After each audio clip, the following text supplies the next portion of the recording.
ಎಲ್ಲರಿಗೂ ನನ್ನ ನಮಸ್ಕಾರಗಳು।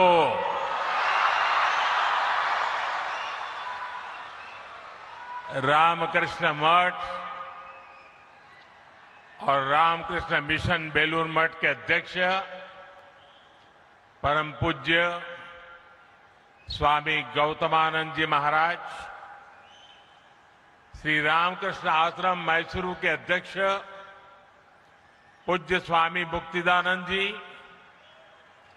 रामकृष्ण मठ और रामकृष्ण मिशन के ट्रस्टी पूज्य स्वामी यादवेंद्रानंद जी, राज्यपाल श्री थावरचंद गहलोत जी, मुख्यमंत्री श्री डी.के. शिवकुमार जी, सांसद यदुवीर कृष्णदत्त चामराज वाडियार जी, विधायक विजेंद्र येदियुरप्पा जी, के हरीश गौड़ा जी, अन्य महानुभाव, पूज्य संतगण और भाइयों और बहनों, सर्वप्रथम मैं मैसूरू की अधिष्ठात्री देवी मां चामुंडेश्वरी को प्रणाम करता हूं। अभी 2 दिन पहले ही हम सभी ने गुरु पूर्णिमा भी मनाई है। आप सब जानते हैं, मेरी यात्रा जहां से शुरू हुई और आज मैं जहां हूं, इसमें रामकृष्ण मिशन का बहुत अहम योगदान है। मैं 3 महीने पहले हावड़ा में बेलूर मठ गया था। सभी पूज्य संतों से सत्संग करने का अवसर मिला था। मेरा सौभाग्य है कि आज मुझे फिर मैसूरू में श्री रामकृष्ण आश्रम से जुड़े संतों से, मेरे गुरु बंधुओं से मिलने का, उनसे आशीर्वाद लेने का अवसर मिला है। आप सभी की उपस्थिति की वजह से आज मैसूरू की इस पवित्र भूमि पर मुझे एक अलग ही ऊर्जा अनुभव हो रही है। मैं आप सभी संतों के चरणों में सादर प्रणाम करता हूं। साथियों, मैसूरू भारत की अनादि सांस्कृतिक चेतना का केंद्र रहा है। यहां के मंदिर, यहां की परंपराएं और उत्सव, मैसूरू का दशहरा, यहां के भव्य महल, इसका संगीत और साहित्य, भारत की विरासत इस शहर के कण कण में रची बसी है। और ये देखकर बहुत संतोष मिलता है कि इस शहर ने इस विरासत को उसी कुशलता से सहेजा भी है, संवारा भी है। श्री रामकृष्ण आश्रम और स्वामी विवेकानंद जी की स्मृतियां भी मैसूरू की विरासत का ही एक समृद्ध हिस्सा है। कुछ देर पहले मैं उस ऐतिहासिक भवन में भी गया था जहां स्वामी विवेकानंद जी ने अपने प्रवास के दौरान कुछ समय बिताया था। कर्नाटका के कितने ही विद्वान और मनीषी इस स्थान से जुड़े रहे हैं। राष्ट्र कवि कुवेंपु जैसे महापुरुष जब मैसूर में थे, उनका भी रामकृष्ण आश्रम से गहरा जुड़ाव था। आज Swami Vivekananda cultural youth centre यानी विवेका स्मारका के उद्घाटन के जरिए हम इस मिशन को नया विस्तार दे रहे हैं। इसके लिए मैं श्री रामकृष्ण आश्रम और इसके जुड़े सभी विद्वानों को हार्दिक बधाई देता हूं। साथियों, व्यक्ति से विभूति का निर्माण एकाएक नहीं होता। इसके लिए हमें जीवन की अनगिनत परीक्षाएं देनी होती है, साधना करनी होती है, तप करना होता है, खुद को तपाना पड़ता है, खपाना पड़ता है। ख्याति के बाद तो संसार पीछे खड़ा होता है, लेकिन तप के समय महान विभूतियों को पहचानना आसान नहीं होता। जो साधक को तपस्या में पहचानता है, वो उसकी सिद्धि का सहभागी भी होता है। इसलिए भाइयों बहनों, स्वामी विवेकानंद जी के जीवन में मैसूरू का इतना अहम योगदान था। करीब 130 वर्ष पहले स्वामी जी एक युवा सन्यासी के रूप में भ्रमण करते हुए मैसूरू आए थे। तब उनकी प्रसिद्धि वैसी नहीं थी, लेकिन विचार उतने ही ऊंचे थे। उस समय उन्हें जिन लोगों ने पहचाना, जो उनके साथ जुड़े, उनमें से एक प्रमुख नाम मैसूरू के तत्कालीन महाराजा के भी था। जब स्वामी विवेकानंद जी अमेरिका में थे, तो उन्होंने वहां से मैसूरू के तत्कालीन महाराजा को एक पत्र लिखा था। उसमें उन्होंने स्वयं महाराजा के सहयोग का उल्लेख किया था। साथियों, स्वामी विवेकानंद जी ने भारतीय चेतना को आत्मसात किया था। उन्होंने शास्त्रों को आत्मसात किया था, जो कहते हैं परम परोपकारार्थ यो जीवति स जीवति, अर्थात वास्तव में वही जीता है जो दूसरों के लिए जीता है। इसी मंत्र पर चलते हुए मैसूरू के इस श्री रामकृष्ण आश्रम ने पिछले वर्ष अपने 100 साल पूरे किए हैं। शिक्षा और स्वास्थ्य से जुड़ी सेवाएं हो या प्राकृतिक आपदा में राहत कार्य, श्री रामकृष्ण आश्रम ने स्वामी विवेकानंद जी की विरासत को जीवंत रखा है। मुझे विश्वास है विवेका स्मारका साधकों और श्रद्धालुओं के लिए आत्मिक उत्थान का एक तीर्थ बनेगा। स्वामी विवेकानंद जी की प्रेरणा थी शिव ज्ञाने जीव सेवा, यानी जीव की सेवा ही शिव की सेवा है। हमें इस विवेका स्मारक में इसलिए ऐसे युवाओं को गढ़ना है जिनके लिए समाज और राष्ट्र के हित, गरीब वंचित के दुख अपने सुख दुख से ऊपर हो, जिन युवाओं के लिए राष्ट्र प्रथम ही सर्वोपरि मंत्र हो, मां भारती की सेवा ही जिनका जीवन लक्ष्य हो। साथियों, स्वामी विवेकानंद जी युवाओं की शिक्षा को राष्ट्र निर्माण का मजबूत आधार मानते थे। उन्होंने स्वयं ये देखा था कि कैसे दुनिया के देश अपने युवाओं को शिक्षित बना रहे हैं।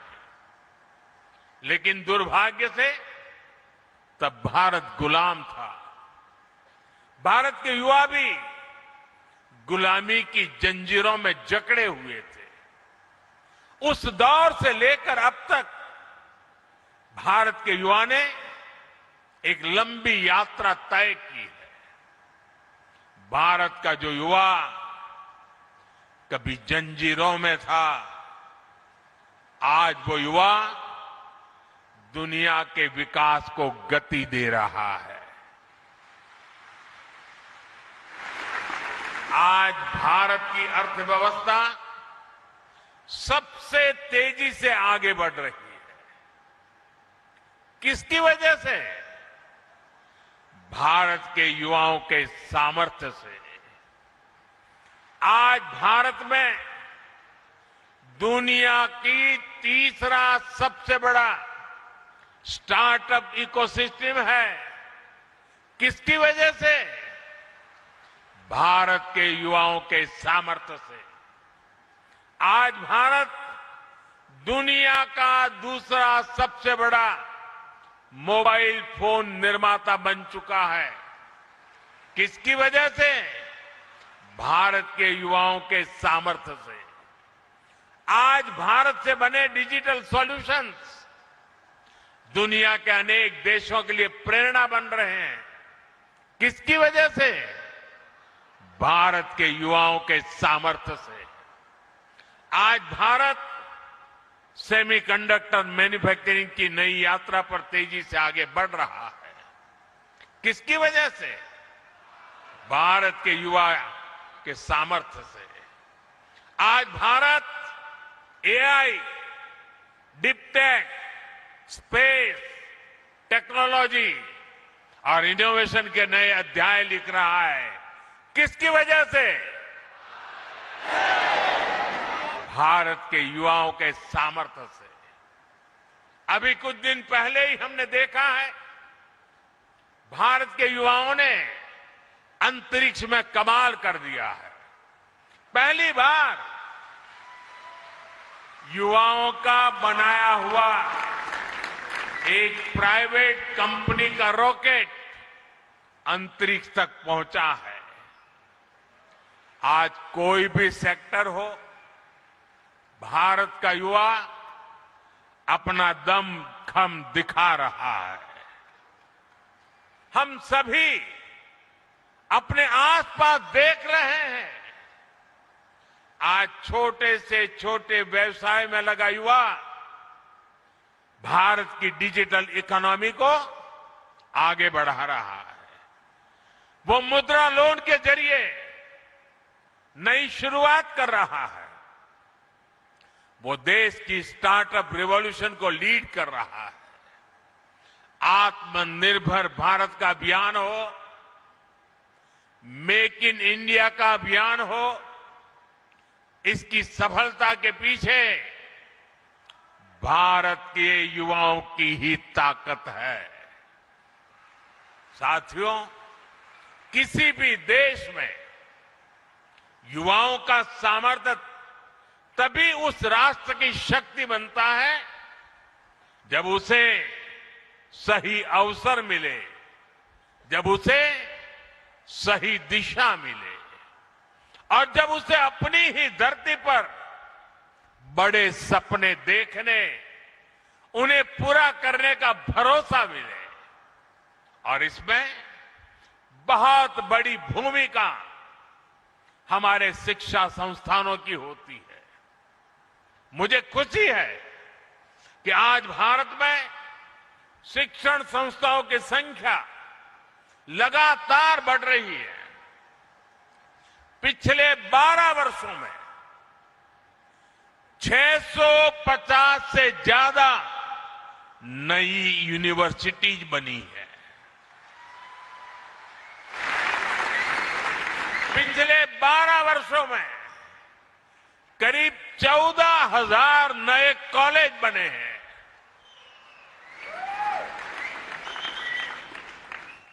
4,000 से ज्यादा नई आईटीआई बनाई गई है। 9 नए IIM, 7 नई IIT और 13 नए एम्स भी स्थापित किए गए हैं। आज देश में MBBS की सीटें करीब 1,40,000 हो चुकी है। मेडिकल कॉलेजों की संख्या बढ़कर 823 हो गई है। साथियों, एक और हम एजुकेशन इंफ्रास्ट्रक्चर को मॉडर्नाइज कर रहे हैं, साथ ही शिक्षा व्यवस्था को भी आधुनिक जरूरतों के हिसाब से ढाला जा रहा है। नेशनल एजुकेशन पॉलिसी भारत के युवाओं को 21वीं सदी के अनुरूप तैयार करने का माध्यम बन रही है। साथियों, स्कूली शिक्षा में भी बड़े स्तर पर काम हुआ है। देश भर में 14,000 से ज्यादा PM श्री स्कूल विकसित किए गए हैं। शिक्षा केवल किताबी न रहे, बच्चों में इनोवेशन और साइंटिफिक टेम्परामेंट विकसित हो, इसके लिए 10,000 से ज्यादा अटल टिंकरिंग लैब स्थापित हुई है। साथियों, स्वामी विवेकानंद जी राष्ट्र उत्थान के लिए शिक्षा के साथ साथ समानता को भी उतना ही अहम मानते थे। शिक्षा में भेदभाव न हो, अवसरों में भेदभाव न हो, आज ये देश का विजन बन गया है। आज बेटियां भी सैनिक स्कूलों में एडमिशन ले रही हैं। NDA में बेटियां राष्ट्र के लिए योगदान दे रही है। आज मेडिकल और इंजीनियरिंग जैसी पढ़ाई मातृभाषा में करने की सुविधा हो गई है। इससे भाषा के आधार पर अवसरों में होने वाले भेदभाव पर लगाम लग रही है। साथियों, युवा शक्ति का स्वास्थ्य, अनुशासित और आत्मविश्वास से भरे रहना उतना ही जरूरी है। जो देश खेलों को महत्व देते हैं, वहां के युवाओं में इन तीनों गुणों का तेजी से विकास होता है। इसलिए आज खेलों को राष्ट्र निर्माण की एक महत्वपूर्ण धारा के रूप में देखा जा रहा है। खेलो India, youth games, university games, para games और विंटर गेम्स जैसे आयोजनों ने देश भर के युवाओं को अपनी प्रतिभा दिखाने का मंच दिया है। आज देश भर में आधुनिक स्पोर्ट्स इंफ्रास्ट्रक्चर का विस्तार हो रहा है। खेलो इंडिया सेंटर के माध्यम से सुविधाएं बढ़ रही है। गांवों से लेकर छोटे शहरों तक नई प्रतिभाओं की पहचान की जा रही है। और साथियों, आज इस अभियान के परिणाम भी साफ साफ दिखाई दे रहे हैं। अंतर्राष्ट्रीय खेल प्रतियोगिताओं में भारत का प्रदर्शन बेहतर होता जा रहा है। हमारे खिलाड़ी नए नए कीर्तिमान बना रहे हैं। हमारी बेटियां देश का गौरव बढ़ा रही हैं।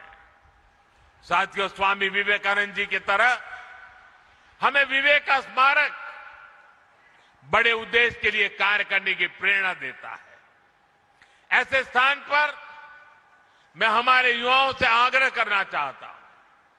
साथियों, मैसूरू को अक्सर भारत के सबसे स्वच्छ शहरों में स्थान मिला है।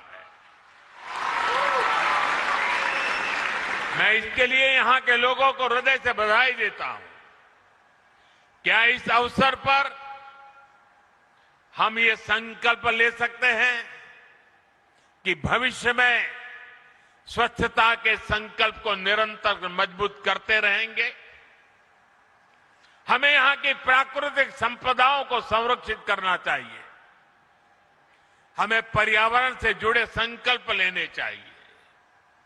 हमें पानी की हर बूंद बचाने के लिए मिशन मोड में काम करना होगा। साथियों, आज ही यहां वाल्मीकि रामायण के कन्नड़ा अनुवाद का विमोचन भी हुआ है। मैं कन्नड़ा भाषा से जुड़ी एक अपील भी करना चाहता हूं। कर्नाटका महान लेखक और कवियों की धरती है। कन्नड़ा भाषा, कन्नड़ा भाषी लोग हमेशा से पढ़ने की संस्कृति के लिए जाने जाते हैं। स्मार्टफोन के इस युग में इस स्वभाव को और बढ़ावा मिलना चाहिए।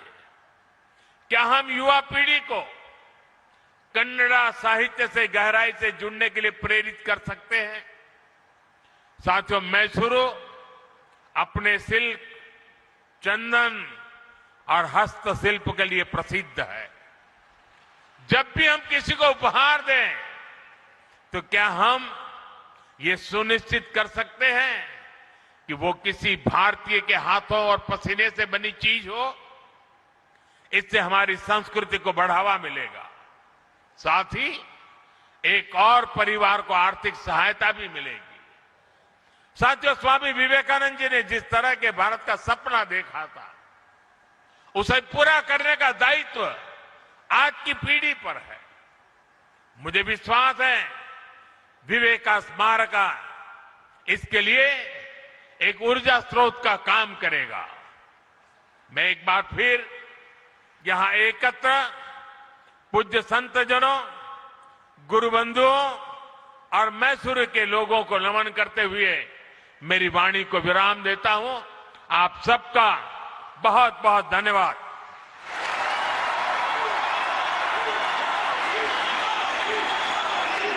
Thank you, Honorable Chief Prime Minister, for your inspiring words and for dedicating Viveka Smaraka to the service of the youth and the nation.